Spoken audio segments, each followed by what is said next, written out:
So for this session, our topic is your DBMS and cloud computing. So in DBMS and cloud computing, we will dwell, of course, with your concept of or know about DBMS. And after we discuss your DBMS, we will also talk about the components of DBMS.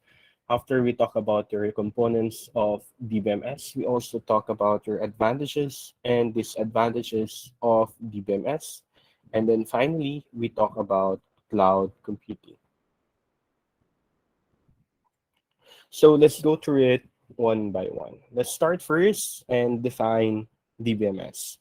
DBMS, or database management systems, are software systems used to store, retrieve, and run queries on a data. Take note of the term used here. It is a software system. So the DBMS per se is a software system. Now, a DBMS serves as an interface between an end user and a database, allowing users to create, read, update, and delete data in the database. So in short, we have here your DBMS. So the DBMS, of course, contains our data, and the data is stored in a database.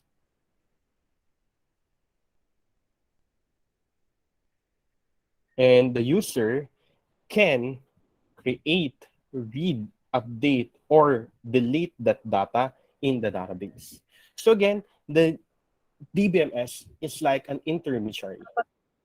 It is only an intermediary, which enables users to manage our database. So that's the relationship of these three items: user, DBMS, and database. Again, the user will only make use of the DBMS to create, read, update, delete data in the database.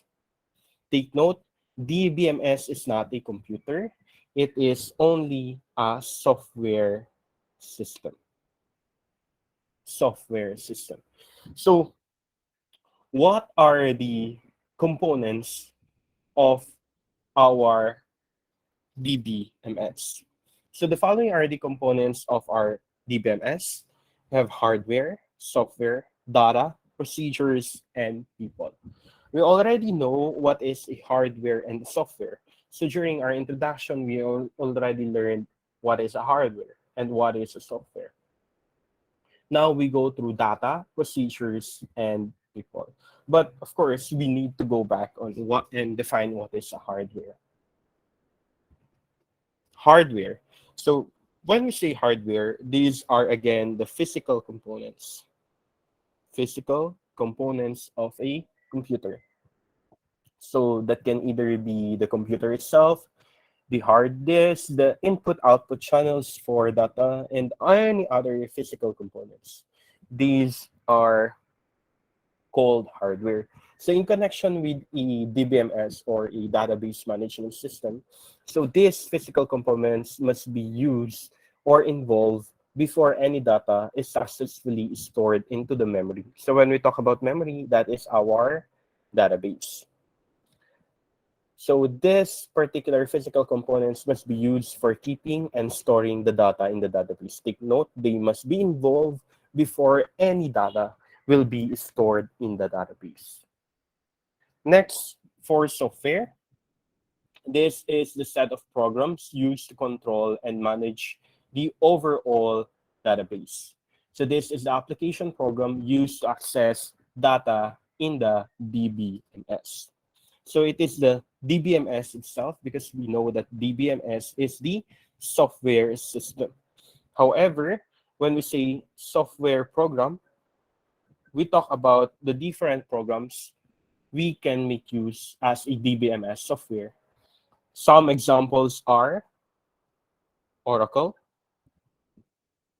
IBM, and we also have your Microsoft, Microsoft SQL, Microsoft SQL. The software program is, of course, considered as the main component. Why? Because it controls everything. Basing from our interface a while back, we said the DBMS is used so that we can create, read, update, or delete the data in the database, and the user will make use of that DBMS. So DBMS is the intermediary, or the interface between the database and the end users. And also, it ensures the data is consistently organized and accessible. Therefore, the main component of a DBMS system is the software, which is the DBMS itself. Take note of that. It must be capable of understanding the database access language.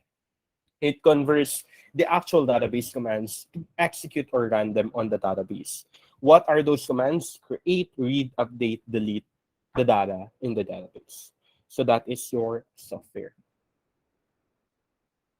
Next, we have the data. The main task of your DBMS, of course, is to create, read, update, and delete the data, or in short, the processing of the data. Here, in your data, database are defined, constructed, and stored, retrieved, and updated to and from the database. It contains both the metadata and the actual data. Metadata and the actual data.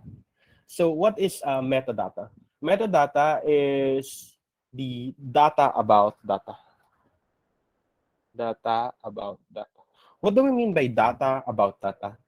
It means that it provides description and context of the data. So there is a data, and there will be a data out of that data, and that data out of data is the description or context of the data. We also have your actual data. These are your operational data. These are your operational data. If the software is the main component, the data is the most important component. Sir, why do we say it is the most important component? Because without a data, the user cannot make use of the database. Because basically, what is inside all of this system is the data. So without the data, therefore, your DBMS is useless at all. Furthermore, your data can be classified as a data item or a data aggregate. So what is a data item and what is a data aggregate? A data item is referred to as a field or an element. A data aggregate is the collection of data items within the record. So data items within the record. Okay.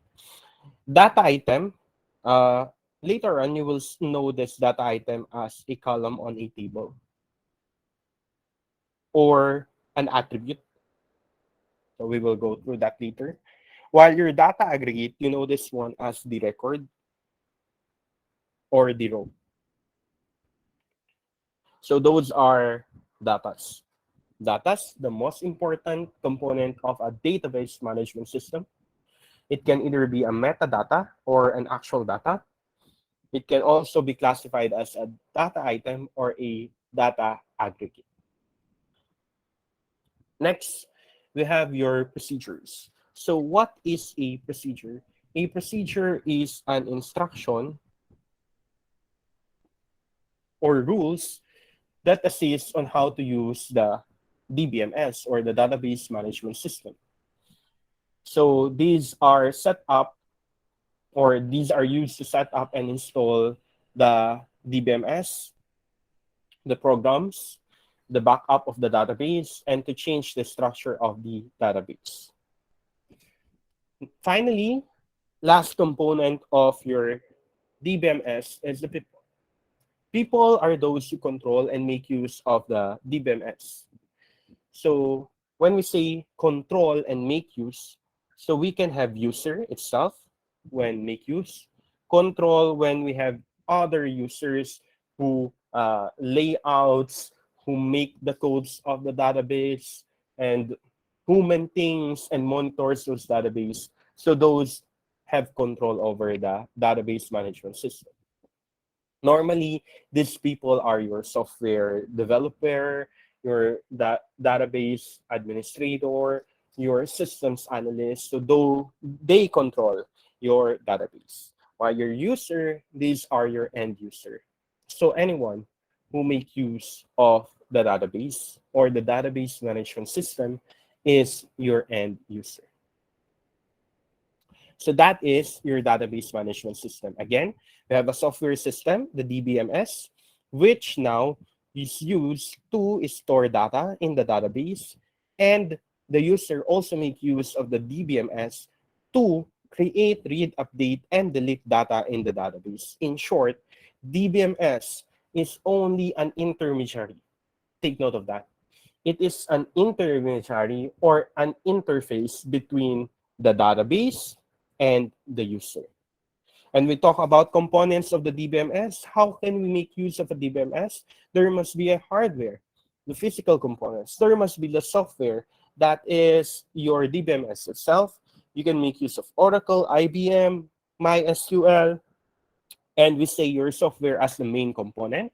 We also have your data, which is very important, the most important item in the DBMS, because without data, we cannot make use of our DBMS. So that can either be a metadata, actual data, data item, or data aggregate. Soon, we will dwell more on your data item and your data aggregate. We also have your procedures, which concerns about your different instructions or notes in making use of your data-based management system, and your people that can either be those who control the database management system or the end user or anyone who make use of the database management system. We go now and look into the advantages and disadvantages of DBMS. So the first advantage is the control of redundancy and inconsistency. So when we say redundancy, there is a duplicate data. So when we say duplicate data, if we have your normal filing system,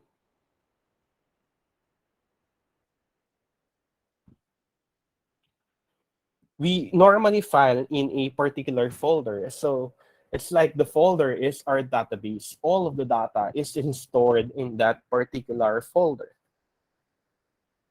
Well, if we are already making use of computers, we have your so-called database.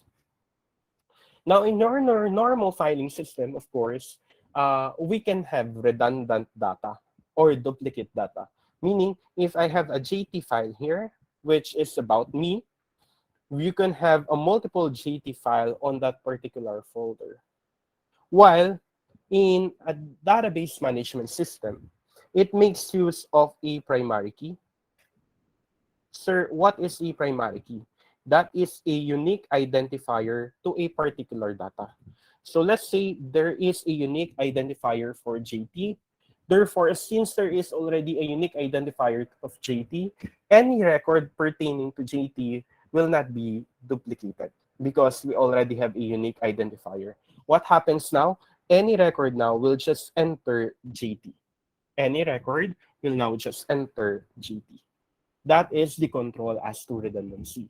Furthermore, it controls inconsistency. Why? Because if ever we have duplicate records, there can be inconsistent data on those duplicate records. So for example, JT here has a data regarding his age, which is 23. However, JT on another data has an age of 25. So there is already a duplicate data that is also inconsistent with each other.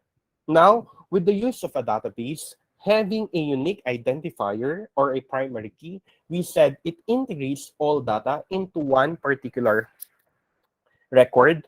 Therefore, the record are updated from time to time, and there is no inconsistent data with it. Unlike a normal filing system, there can be an inconsistent filing or inconsistent data. Next, we have security. When we say security, this is not only a security as to the data, but a check and balance over the use of the data. So we all know that the more users who access the data, there is a greater the risk as to breaches on that data.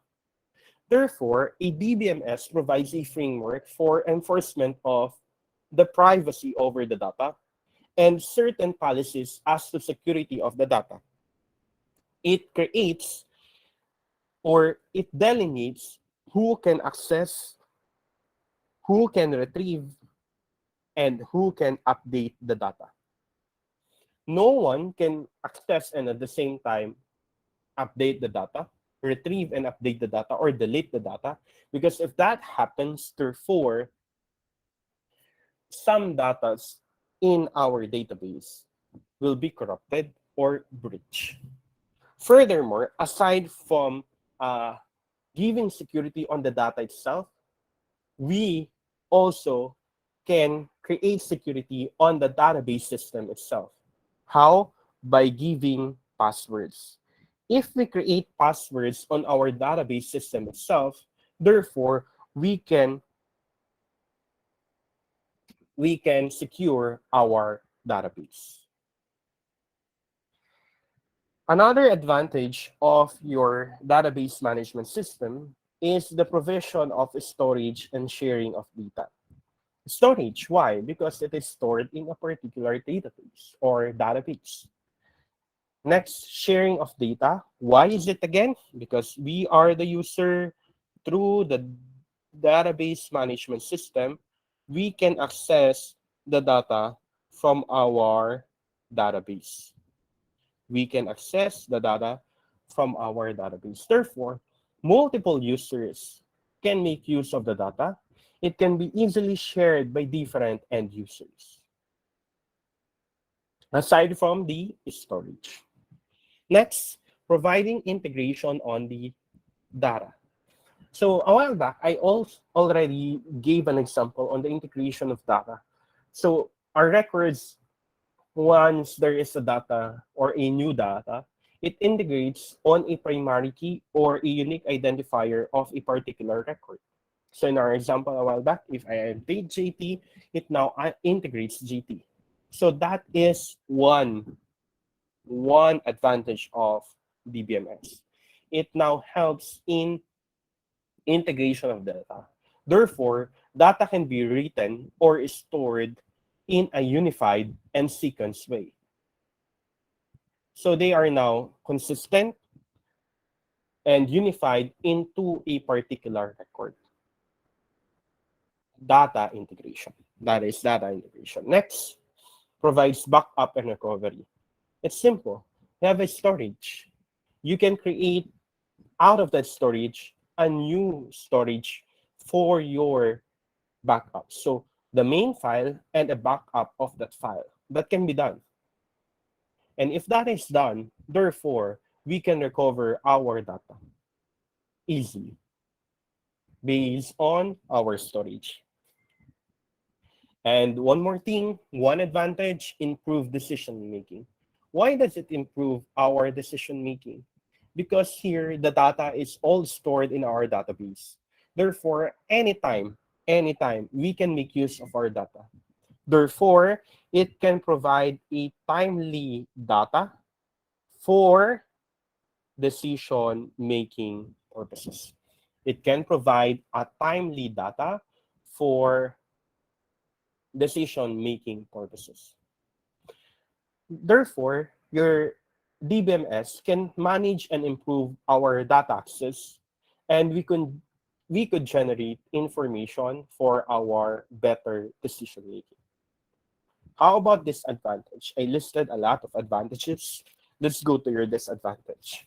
What is one of the disadvantage of a DBMS? One of the disadvantages of DBMS is that it is costly. Unlike a manual filing, of course, you can just purchase a folder, you can print the files, you can place them all in one folder. However, with a DBMS, aside from those normal files or hard files, you also have your soft files or soft copy of those files. So aside from those, you need to take note of the cost of the installation of the DBMS itself and any subsequent costs of the DBMS. When we say installation of the DBMS, of course, a DBMS, as you all know, requires hardware and software, and also personnel who will create the DBMS. So the cost of the hardware itself, the cost of the software itself, the cost of personnel itself, and the cost of installation itself is already costly. Aside from that, we have subsequent costs. What is the subsequent cost of this? If ever, we have additional trainings, upgrading, licensing, regulation of those or the DBMS, then we have subsequent costs. Sir, why do we need to update our DBMS? Because in our world today, technology advances rapidly. Therefore, to have a significant change also with our DBMS, we need to cope up with it. Therefore, we make our DBMS current by upgrading it. That's why we have subsequent costs. So we need to make our DBMS current by upgrading it. So those are advantages and disadvantages of DBMS. We go now to your DBMS actors. We said a while back that users can either be your end users or those who have control over the database management system. So here are some of those who have control over our database management system. First, we have your database administrator. Database administrator, or DBA for short, is a person who is responsible to the installation, configuration, upgrade, monitoring, and maintenance of the database. So in short, all of it. Because we can consider the database administrator as the manager of our database management system.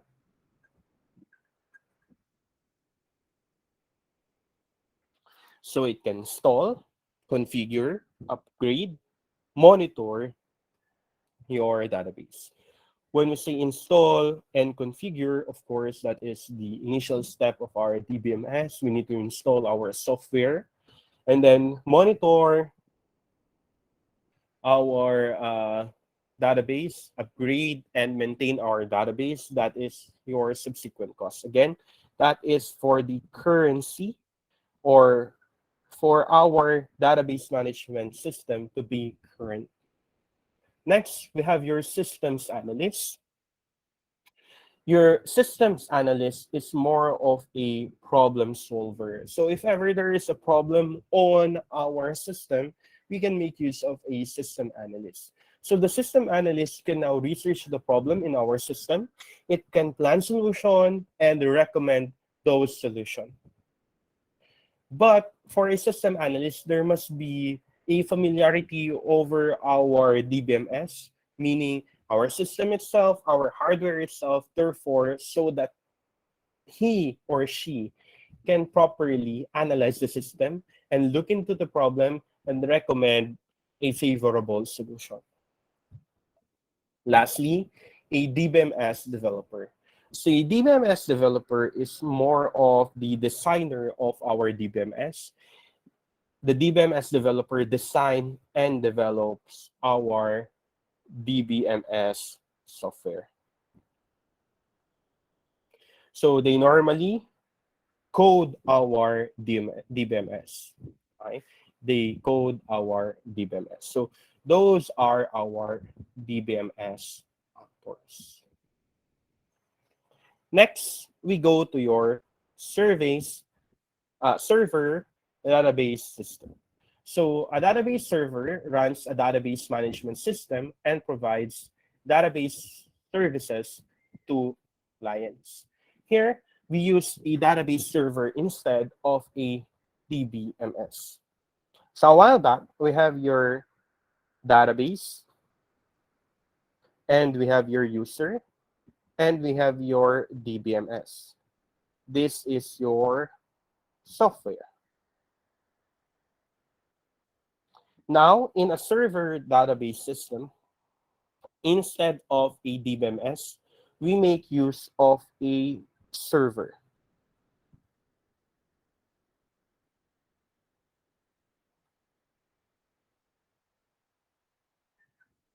Sir, what is the use of that server as compared to a particular software? Normally, in a DBMS software,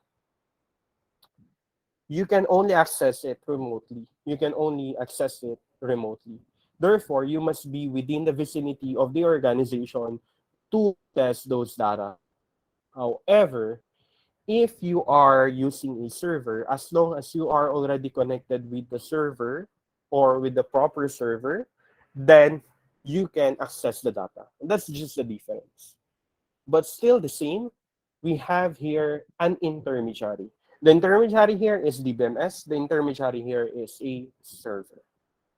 How about a cloud computing? How does it work?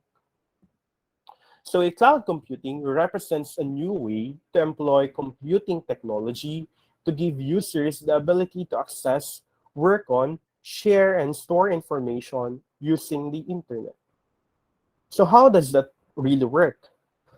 Cloud computing is a misnomer. So when I say it is a misnomer, it is kind of uh, a term which you think associated only as to a storage. Well, actually, a database is a storage. However, when you say cloud computing, you are using a computer through the internet. Cloud is a term which means internet. Computing here is computer. So internet computing or using of the computer through the internet. So cloud computing represents a new way to deploy computing technology or computers to give users the ability to access, work on, share, store information using the internet. So here, you access the data through the internet. You access whatever through the internet. So it is basically the delivery of different kinds of on-demand services with the use of internet. Generally, cloud computing is known as everything as a service, or denoted as XaaS. Denoted as XaaS. So you can get the info from the server through the cloud. You can store data through the cloud. You can access the data through a mobile or an application or a database whatsoever, as long as you are connected through an internet. You can access everything. So in a cloud computing, what we are thinking here is we access the data on our database. The user access the data on the database using a cloud. Okay? So if we try to compare the three, user, database management system, and then the data, database. That's the first one. Another relationship we said, user, the server, and the database. That is your server system. And now on your cloud computing, what we are thinking is the user, we make use of the cloud to access our database. That is our cloud computing. Now, in cloud computing, there are different types of cloud deployment. So these three are called cloud deployment. So what are the three different types of cloud deployment? So first, we have your private cloud.